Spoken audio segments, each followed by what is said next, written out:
seorang anak muda di zaman dulu di Bani Israel yang beriman kepada Allah Subhanahu wa taala, kemudian dia berusaha mendakwai raja yang zalim.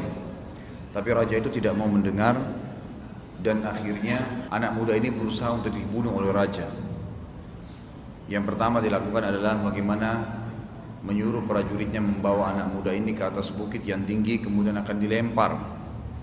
Lalu anak muda ini mengingatkan prajurit-prajurit raja, kalian harus bertaubat kepada Allah, raja kalian sekarang itu bukan Tuhan.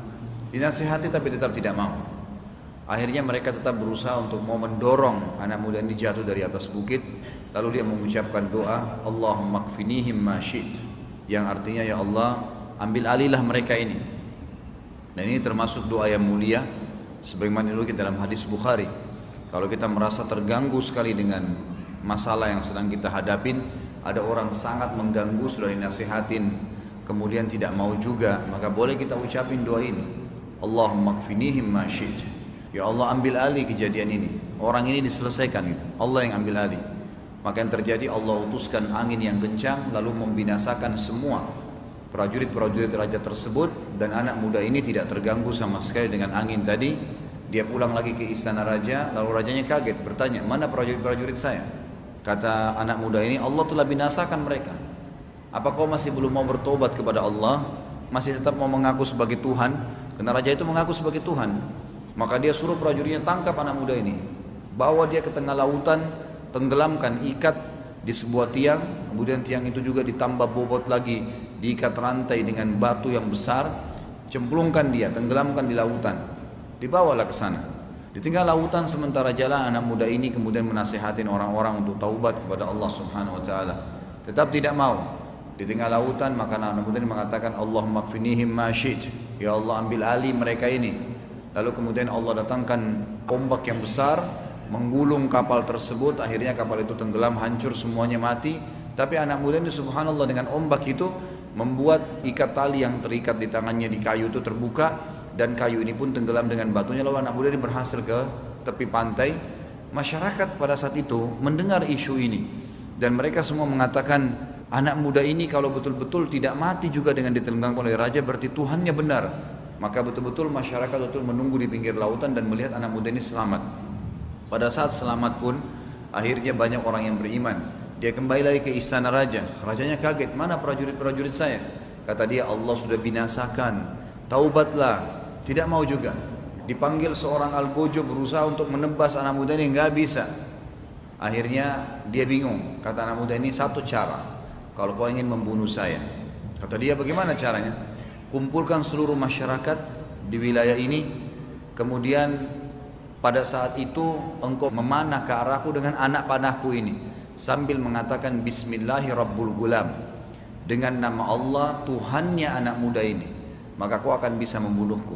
Dia pun mengambil anak panah tersebut, dikumpulin seluruh masyarakat, 20.000 orang lebih pada saat itu berkumpul untuk menyaksikan keajaiban ini. Kemudian raja tersebut pun memanahkan anak panahnya sambil mengatakan Bismillahirrabbilgulam, maka anak panah tersebut melejit dan akhirnya membunuh anak muda ini.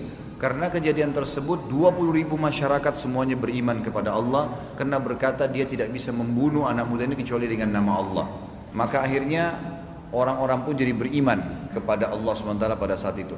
Ini yang dimaksud tentang kisah anak muda dengan raja yang zalim. Dan di situ disebutkan hadis riwayat Imam Muslim nomor 3005. Kemudian riwayat-riwayat dan kesaksian ribuan ulama tentang para wali dan karama-karama yang tak terhitung jumlahnya. Tentu banyak ulama yang menulis riwayat-riwayat seperti dalam Sahih Muslim, Sahih Bukhari, dan sunan-sunan yang sahih. Sunan Abi Dawud, Tirmidzi, Ibnu Majah, Nasai, Darimi. Ini semuanya menukil banyak kisah-kisah para wali-wali Allah. Di antaranya adalah riwayat tentang para malaikat yang memberi salam kepada Imran ibn Husain radhiyallahu anhu, sahabat Nabi yang mulia. Imran ibn Husain ini dalam riwayat Imam Ahmad nomor 19.332 itu disebutkan sering kali mendengar malaikat memberikan salam kepadanya. Dan ini juga sebuah karamah. Imran bin Husain sahabat Nabi yang mulia, rajin sekali beribadah.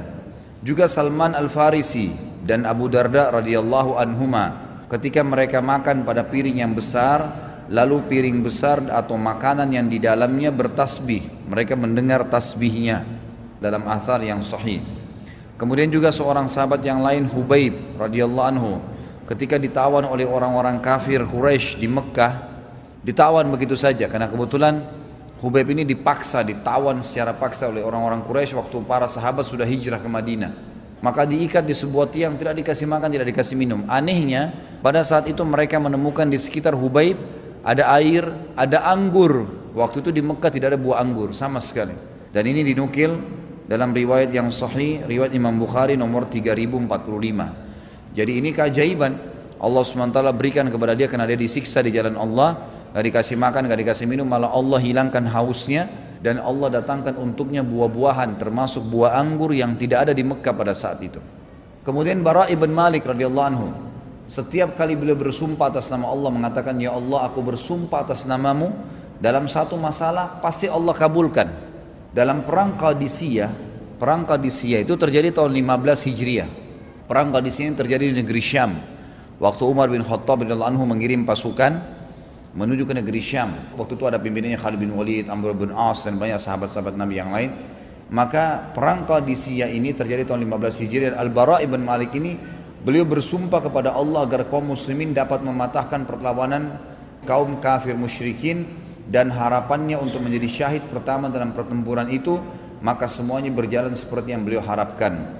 Jadi waktu itu jumlah pasukan muslimin 8.004 orang melawan pasukan Bizantium 250.000 orang. Jadi sangat tidak berimbang. 8.000 orang melawan 250.000. Secara kuantiti nggak mungkin 8.000 bisa menang. 8.000 segerincir kecil, ini 250.000. Tapi Al-Bara' ibn Malik bersumpah mengatakan, ya Allah aku bersumpah atas namamu, menangkan umat Islam dan jadikan aku orang yang pertama mati syahid di peperang ini. Maka Al-Bara' ibn Malik radhiyallahu anhu meminta agar dilempar dengan sebuah katapel yang besar dari luar benteng, dilempar ke dalam benteng musuh. Kemudian masuk ke dalam benteng musuh, dia pun berusaha memukul mundur musuh-musuh yang ada sampai membuka pintu gerbangnya. Dan akhirnya berhasil memenangkan peperangan tersebut. Ini terjadi, ini dalam sejarah Islam.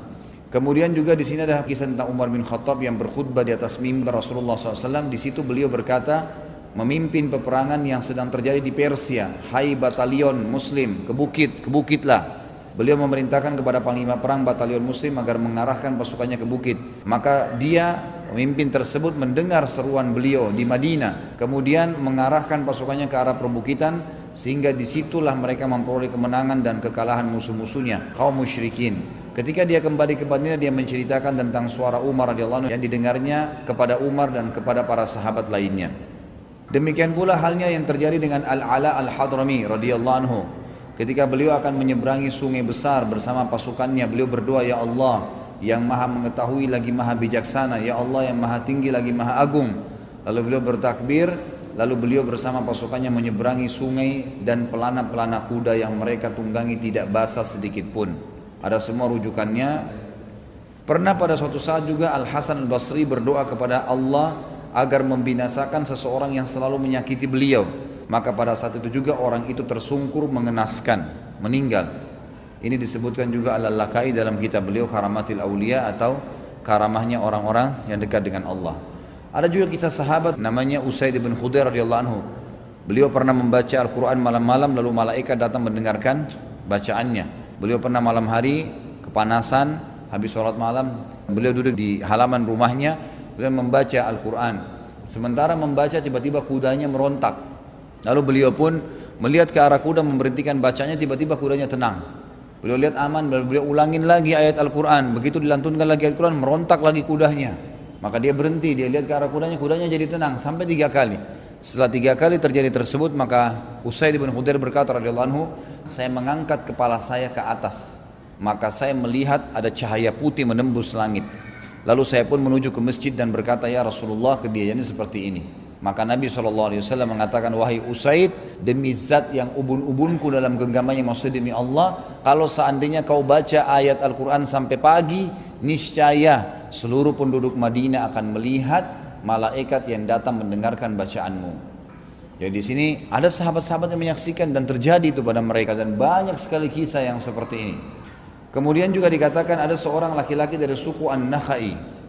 Ketika dalam suatu perjalanan keledai tunggangannya mati, maka beliau berwudu lalu sholat 2 rakaat dan berdoa kepada Allah agar menghidupkan kembali keledai tunggangannya, karena di padang pasir kalau tunggangan ini mati maka tidak ada lagi cara untuk bisa selamat, perjalanan jauh.